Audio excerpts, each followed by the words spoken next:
오늘은 요한계시록 5장 말씀을 통해서 은혜를 받으시겠습니다. 자, 어제 4장에서는 요한에게 하늘 보좌를 보여주셨습니다.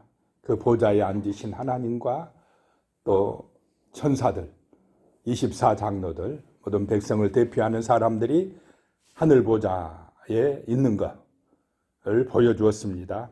오늘 5장 말씀에는 그 보좌 앞에 두루마리 책이 있고 보좌에 앉으신 하나님의 손에 두루마리 손이 있고 어린 양이 나옵니다. 어린 양 누구입니까?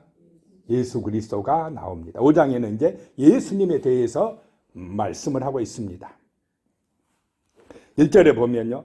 내가 보매 보좌에 앉으신 이의 오른손에 두루마리가 있으니 안팎으로 썼고 7인으로 봉하였더라. 자, 보좌에 앉으신 하나님의 오른손에 무엇이 있습니까? 두루마리가 있으니. 옛날에는 이 말씀이 어디에 쓰여져 있었습니까?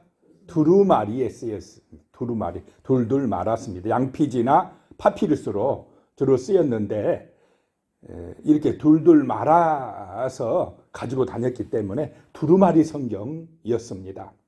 그 두루마리에 안팎으로 뭐가 써 있습니까? 말씀이 써 있습니다. 안팎으로. 그리고는 7인으로 봉하였더라.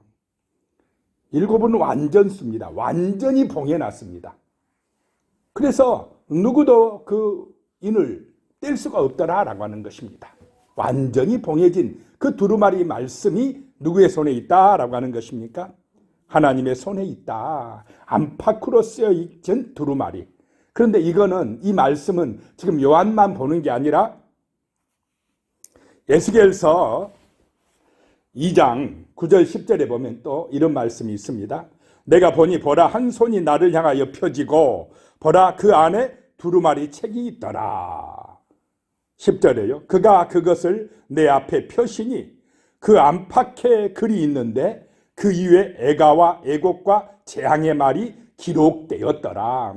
자, 요한에게 보여준 이 두루마리 환상을 누구에게도 보여줬습니까? 에스겔에게도 보여주셨다라고 하는 것입니다.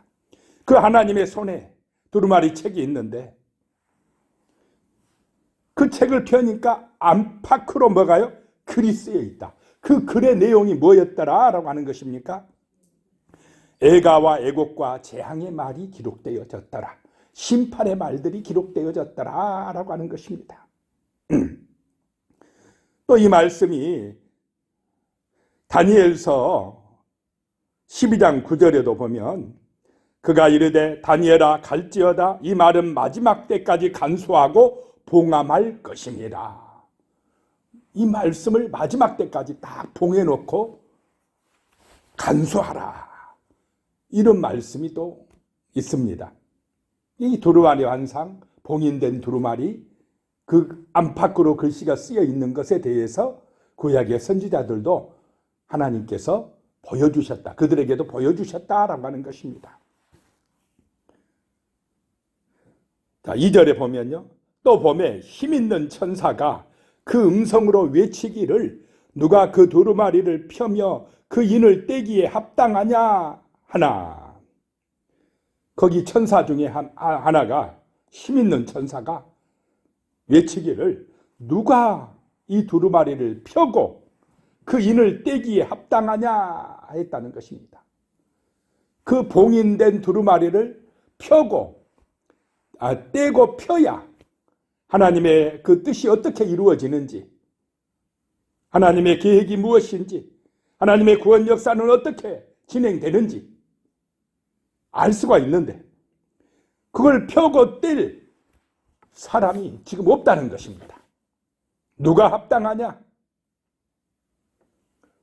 여기서 합당하냐라고 하는 뜻에는 누가 선하고 의로우냐라고 하는 것입니다. 하나님의 손에 들려진 저 두루마리 인을 뗄 만한 그런 선하고 의로운 사람이 누구냐라고 하는 것입니다. 그렇게 선하고 의로운 사람이 있겠습니까? 우리 인간에게 있어서? 자, 그래서 3절에 보면 하늘 위에나 땅 위에나 땅 아래에 능히 그 두루마리를 펴거나 보거나 할 자가 없더라 라고 하는 것입니다.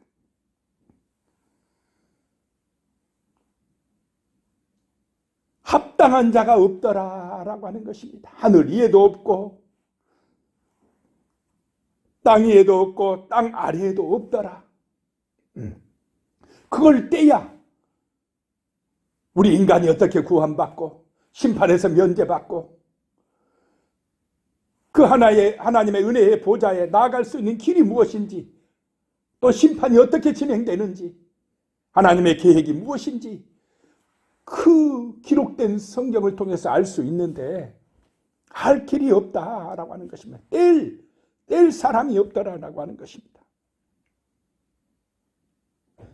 그러니까 4절에요. 그 두루마리를 펴거나 보거나 하기에 합당한 자가 보이지 아니하기로 내가 크게 울었더니, 누가 울었습니까? 요한이 울었습니다. 저것을 떼야 되는데, 저 하나님의 손에 들려있는 그 봉인된 두루마리를 떼어서 보고 알아야 되는데 뗄 사람이 없으니 너무너무 안타까웠어요. 막 통곡하며 울었다는 것입니다. 구원받을 길이 없으니 통곡하며 울었다는 것입니다.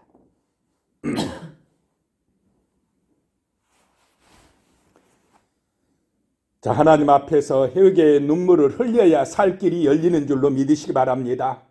내 힘으로 안 되고 나는 죄인이고 인간의 공로로는 어찌할 수가 없고 저 하나님의 보좌의 비밀을 알 수가 없으니 막 요한 사도가 통곡하고 눈물 흘렸다는 것입니다.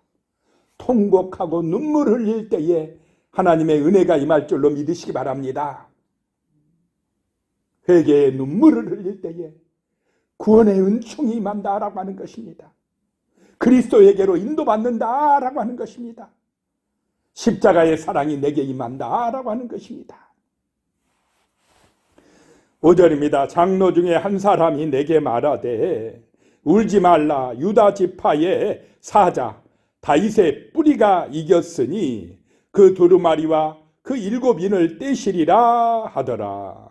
그 24장로 중에 한 사람이요, 요한에게 말합니다. 울지 마라, 유대 지파의 사자 다윗의 뿌리가 이겼으니 그 인을 떼시리라. 자, 예수님은 다윗의 자손으로 오셨는데 여기서는 다윗의 뭐라고 표현합니까? 뿌리다. 다윗의 뿌리다. 예수님이 다윗보다 먼저다. 먼저 계셨다라고 하는 것입니다. 이 말씀은 예수님을 또 사자라고 이렇게 표현을 합니다. 창세기 49장 9절 10절에 보면 야곱이 자기 자녀들을 축복할 때 유다에 대해서 이렇게 축복을 합니다. 유다는 사자 새끼로다. 내 아들아, 너는 움킨 것을 찢고 올라갔도다. 그가 엎드리고 웅크림이 수사자 같고 암사자 같으니 누가 그를 범할 수 있으랴. 10절에 보면요, 규는 왕권입니다. 유다를 떠나지 아니하며 통치자의 지팡이가 그 발 사이에서 떠나지 아니하기를 실로는 그리스도입니다. 그리스도가 오시기까지 이르리니 그에게 모든 백성이 복종하리로다. 유다를 축복하면서 사자라고 그랬고 왕권이 떠나지 아니하고 통치자의 지팡이가 그 발 사이에 떠나지 아니하고 누가 오신다 이 말입니까? 그 이지파에서 그리스도가 실로가 오시기까지 하리라. 그래서 야곱이 유다를 축복할 때 벌써 이 지파를 통해서 예수 그리스도가 오실 것을 예언하셨다라고 하는 것입니다. 그런데 예수 그리스도는 그 유다 지파의 뿌리라라고 하는 것입니다. 그 뿌리가 이겼으니 두루마리와 그 7인을 떼시리라, 펼치리라 라고 말씀합니다. 6절에요. 내가 또 보니 보좌와 네 생물과 장로들 사이에 한 어린 양이 서 있는데 일찍이 죽임을 당한 것 같더라. 그에게 7 뿔과 7 눈이 있으니 이 눈들은 온 땅에 보내심을 받은 하나님의 일곱 영이더라. 요한이 또 보니까 그 하늘 보좌와 네 생물과, 네 생물은 네 천사라고 그랬습니다. 천사와 장로들, 24 장로들 사이에 하나님의 보좌가 있고, 또 네 생물과 장로들 그 사이에, 하나님과 장로들 사이에 누가 있었다라고 하는 것입니까? 한 어린 양이 서 있는데 일찍이 죽임을 당한 것 같더라. 누구입니까? 하나님의 어린 양 예수 그리스도를 말씀하고 있습니다. 그에게는 일곱 뿔이라. 일곱 뿔은 완전한 권세입니다. 일곱은 완전한, 뿔은 권세, 왕권, 만왕의 왕, 완전한 권세가 있고, 일곱 눈은 지혜를 의미합니다. 완전한 지혜가 있다. 예수는 전능하시다, 하나님이시다 라고 하는 것입니다. 이 눈들은 온 땅에 보내심을 받은 하나님의 일곱 영이다. 누구십니까? 성령이시다. 일곱 완전한 영이시다. 그 성령이 예수 그리스도를 통해서 어디로 보내심을 받았다는 것입니까? 이 땅으로 보내심을 받았다라고 하는 것입니다. 7절에요. 그 어린 양이 나와서 보좌에 앉으신 이의 오른손에서 두루마리를 취하시니라. 하나님의 오른손에 있는 그 두루마리를 취하시니라. 8절에 그 두루마리를 취하심에 네 생물과 24 장로들이 그 어린 양 앞에 엎드려 각각 검은고와 향이 가득한 금 대접을 가졌으니 이 향은 성도의 기도들이더라. 기도들이라. 그 보좌에 앉으신 하나님의 오른살에 두루마리를 취하니까, 어린 양이 취하시니까 네 생물과 24 장로들이 누구 앞에 엎드립니까? 이번에는 어린 양 앞에 엎드린다라고 하는 것입니다. 예수 그리스도 앞에 엎드린다라고 하는 것입니다. 어제는 누구 앞에 엎드렸습니까? 하나님의 보좌 앞에 엎드렸는데 오늘은 이제 예수 그리스도 앞에 엎드린다라고 하는 것입니다. 그리고는 각각 검은 거는 뭘 의미하겠습니까? 찬양을 의미하고, 또 향이 가득한 금 대접을 가졌으니, 향이 가득한 금 대접, 향은 무엇이라고 말씀합니까? 성도들의 기도다라고 하는 것입니다. 성도들의 기도가 향기되어 올라간다. 그래서 금 대접에 담겨서 바쳐진다는 것입니다. 9절에요. 그들이 새 노래를 불러 이르되 두루마리를 가지시고 그 인봉을 떼기에 합당하시도다. 일찍이 죽임을 당하사 각 족속과 방언과 백성과 나라 가운데에서 사람들을 피로 사서 하나님께 드리시고. 자, 그들이 새 노래를 불러 함께 뭐합니까? 지금 찬양합니다. 예수 그리스도를 높이고 있다라고 하는 것입니다. 그 두루마리를 가지시고 그 인봉을 떼기에 합당하시도다.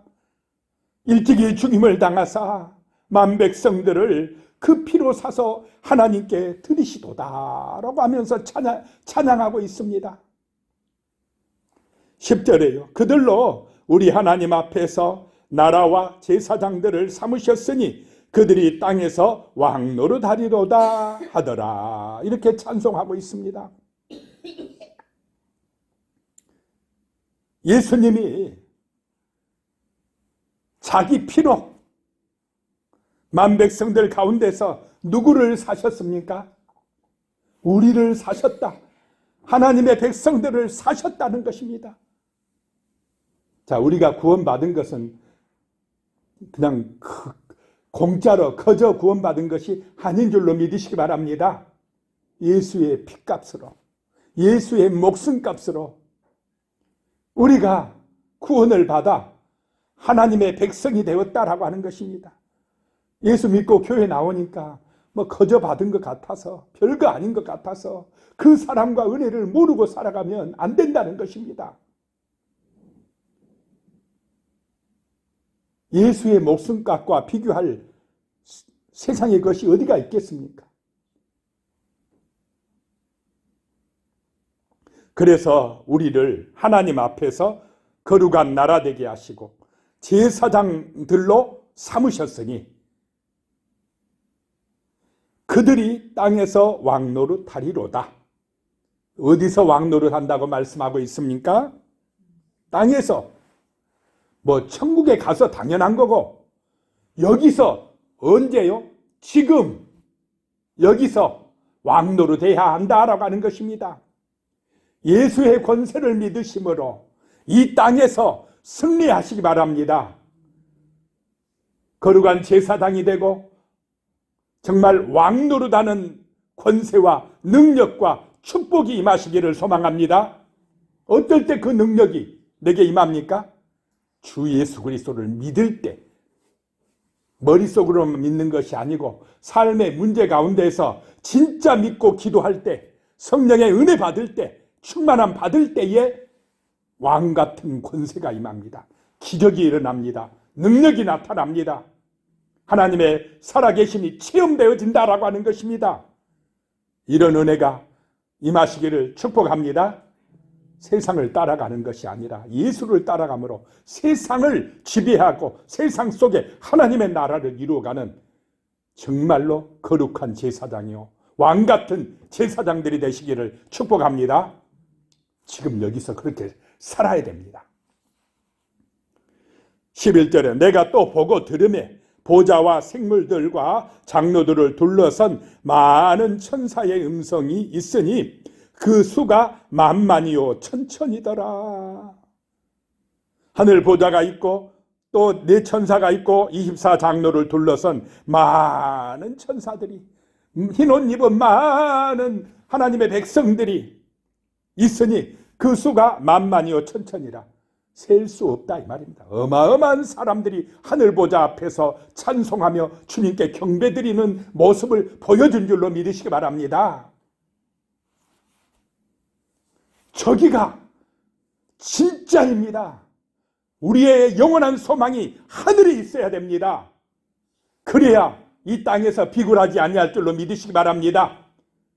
저 하늘이 안 보이니까 그냥 세상 사람이 나보다 조금 잘 산 것 같으면, 잘 된 것 같으면 부럽고, 괜히 그냥 나는 그냥 좀 왜 이렇게 못 사냐고 원망이나 하고 불평이나 하고 그러는 것입니다. 하늘 보좌가 안 보이니까 그렇습니다. 하늘이 보이시길 바랍니다. 믿어지시기 바랍니다. 그럴 때 당당해집니다. 이 땅에서 왕의 권세를 가지고 살아갈 수가 있습니다. 12절에 큰 음성이 이르되 죽임을 당하신 어린 양은 능력과 부와 지혜와 힘과 존귀와 영광과 찬송을 받으시기에 합당하도다 하더라. 합당하신 분, 예수 안에 능력이 있고 부가 있고 지혜가 있고 힘이 있고 존귀가 있고 영광이 있고 찬송이 있다. 이 모든 것을 받으시기에 합당한 만왕의 왕이신 줄로 믿으시기 바랍니다. 그분을 믿으시기 바랍니다. 그래야 우리도 권세자가 됩니다. 승리자가 됩니다.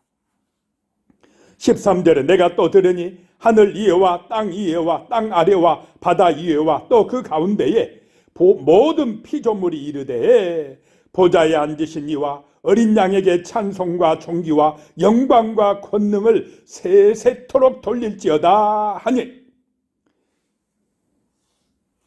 내가 들으니 또 말씀이 음성이 들렸습니다.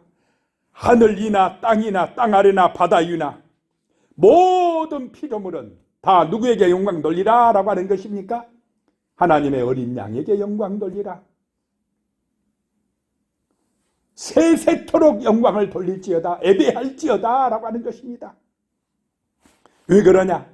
예수를 통해서만이 우리가 구원받기 때문인 줄로 믿으시기 바랍니다. 저 천국에 들어갈 수 있기 때문입니다. 예수가 나의 보배가 되어야 됩니다. 예수로 충만해야 됩니다. 예수께 엎드려서 영광을 돌려야 됩니다. 예수에게 예배하고 찬송해야 됩니다. 오직 예수인 줄로 믿으시기 바랍니다. 다른 것이 없습니다. 예수 말고 뭐 어떤 다른 구원자가 나타났다고, 어떤 이단의 교주가 나타났다고 따라가면 안 됩니다. 오직 예수입니다. 하늘과 땅 아래 어느 이름도 우리에게 구원받을 이름이 없습니다. 오직 하나님의 아들 어린 양 예수, 그분만이 하나님께로 나갈 수 있는 길인 줄로 믿으시기 바랍니다. 저 하나님의 보좌 앞에 나가서 찬송하고 경배드릴 수 있는 구원의 길은 오직 예수다라고 하는 것입니다. 14절에 내 생물이 이르되 아멘 하고 장로들은 엎드려 경배하더라. 천사들도 24장로들도 모든 피조물들도 다 예수 앞에 경배할 때에 하나님의 보좌 앞으로 나갈 수 있는 축복의 길이 열리는 줄로 믿으시기 바랍니다. 기도하겠습니다. 살아계신 하나님, 능력의 주 하나님, 정말 우리를 구원해 주실 유일한 분은 오직 예수 그리스도이십니다. 예수님이 그 십자가의 보혈의 피로 우리를 사서 하나님께로 나아갈 수 있는 길을 열어주시고 우리를 거룩한 제사장이요 정말 왕이 되게 하여 주셨습니다. 하나님의 나라 백성이 되게 하여 주셨습니다. 예수 그리스도의 능력을 믿고 의지하고 그 은혜에 힘입어 살아가게 하여 주시옵소서. 예수님의 이름으로 기도드리오며 이제는 우리 주 예수 그리스도의 은혜와 하나님 아버지의 무한하신 사랑과 성령의 교통하심이 영원히 함께 하시기를 축원하옵나이다. 아멘.